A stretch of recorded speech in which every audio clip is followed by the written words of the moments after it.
Hi, my name is Dr. Peggy Parker. I'm a biological medicine doc and a naturopath. And a few years ago, I made a discovery that promises to be a medical game changer.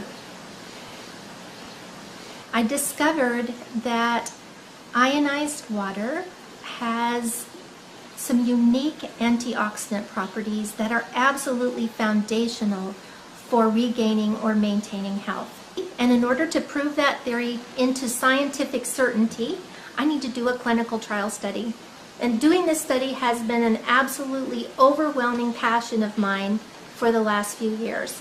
And now all the pieces are in play, and it's time for me to begin. The first time I heard about ionized water was actually during my biological medicine training. And I tried this water ionizer that was recommended, and I didn't really like it. Then I got really sick. Actually, my gallbladder became gangrenous before doctors figured out what was wrong with me. And so when they tried to remove it, they left a lot of gangrene in my body, and so I was really literally rotting from the inside out. I was really sick, couldn't seem to get much better. I tried everything that my naturopathic and biological medicine taught me that had worked to help my patients, but it wasn't really doing much for me. And a friend of mine told me about ionized water, and because I had a negative experience with it in the past, I just ignored her. And she kept talking to me about it, and I kept being sick. So one day I found out that there was a man coming from Japan to do a lecture. So I decided to go to the lecture, and during this 3-hour lecture, it took a long time because we had to do translation.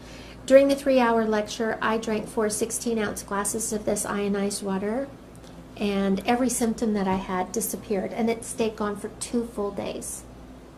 So I knew there was something important, I just couldn't figure out what it was. So I went home and I started thinking about it, and then I was like, oh, I think I might understand what's happening. So I went and bought an ionizer, arranged for 10 of my patients or friends who were all 60 years old or more to be part of an informal study.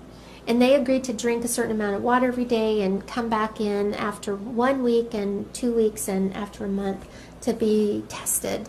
And so what I was doing is testing their blood, their urine, and their saliva, and hooking them up to some machines and kind of looking at things. Their test results were tremendously better. So it wasn't based on symptoms. What I was looking at was how minerals were being introduced into their cells, how the pH, how the cells would change pH, and how the rates of oxidation were changing.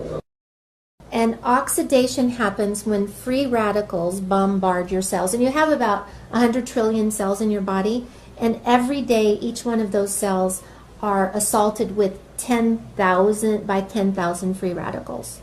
That damage is called oxidation. Free radicals are really just atoms or molecules that have lost an electron.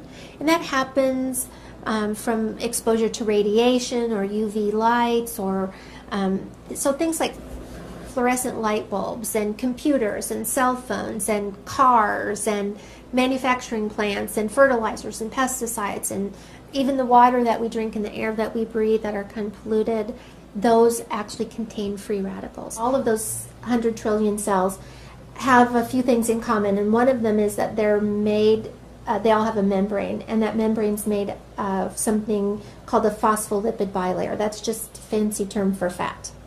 And fat is one of the things that's the most easily oxidized substances in your body. And we can see examples of that in your own kitchen. If you've ever fried anything, and then later you try to clean that vent fan in your kitchen, and that fat is thick and sticky, that's oxidized fat. Because our cell membranes are made primarily out of fat, as these free radicals enter our bodies, they start stealing electrons from the fat, causing a huge problem. That fat then changes its character. Instead of being a semi-permeable membrane that allows oxygen and water to flow freely in and lets carbon dioxide and a few other waste products out, instead of doing that, it starts to repel water, so the cell becomes dehydrated. It starts to repel oxygen, so now the cell doesn't have enough oxygen to produce energy. And inside the cell, carbon dioxide is trapped and other waste products are trapped, so it effectively makes a very unhealthy cell. Well, those unhealthy cells will divide and multiply in your body just like all cells will. So healthy cells, unhealthy cells, they all do the same thing. They divide and make two new daughter cells that are identical to the parent cell. When that happens, we start to see tissues change. We start to see organs change. We start to see glandular systems change. And so wherever your genetic weakness is in your body, whether it's your eyes or your heart or your blood vessels or your skin or your pancreas, wherever the weak link is, that's where we're going to see a disease process or an illness begin to form. And unless you've been living under a rock for the last few years, then you know about antioxidants. You know that vitamins A, C, and E are antioxidants, and you know that all the brightly colored fruits and vegetables, even chocolate and coffee, contain antioxidants. In theory, the more antioxidants you consume, the more reversal of oxidation in your body, or the more it will stop that free radical damage. But there's a little known fact about these antioxidants that we take in supplement form or in our foods, and that is that as they do the very thing they're designed to do, which is quench a free radical, it becomes a free radical itself. So it donated an electron to a really bad free radical, and in turn it becomes a weak free radical. So you can see that it could slow down this process of aging and disease and death, but it could never really make a big enough impact to stop it. There's an interesting thing about ionized water. As I tested all of my patients, I began to see dramatic changes in the rates of oxidation on their cells. Couldn't figure out why, and then one day it was like a light bulb went off. I'm like, oh, this is about oxidation. What's happening is that as this oxidation disappears on their cells, everything else changes.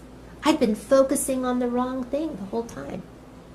My colleagues have been focusing on the wrong thing the whole time. I had a friend who said, you know what, this is just like hydrogen fuel cell technology. What happens in a hydrogen fuel cell is that water's passed through an electrical field, splits the water up, so H2O becomes OH negative and H. So we have hydrogen. And in the presence of platinum, which exists in all hydrogen fuel cells, those hydrogen easily, freely give up their electrons. So now what do we have? We have a bunch of free electrons. In hydrogen fuel cell technology, those free electrons are put down a little wire and we get electricity.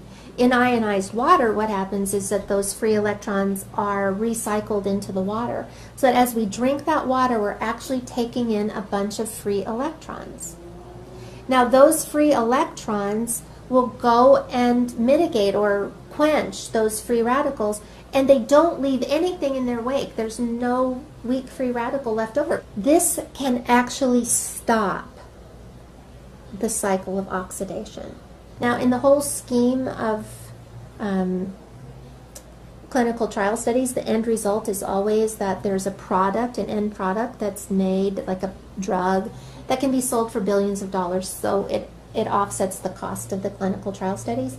In this particular case, I don't sell anything. I'm just trying to help people be well.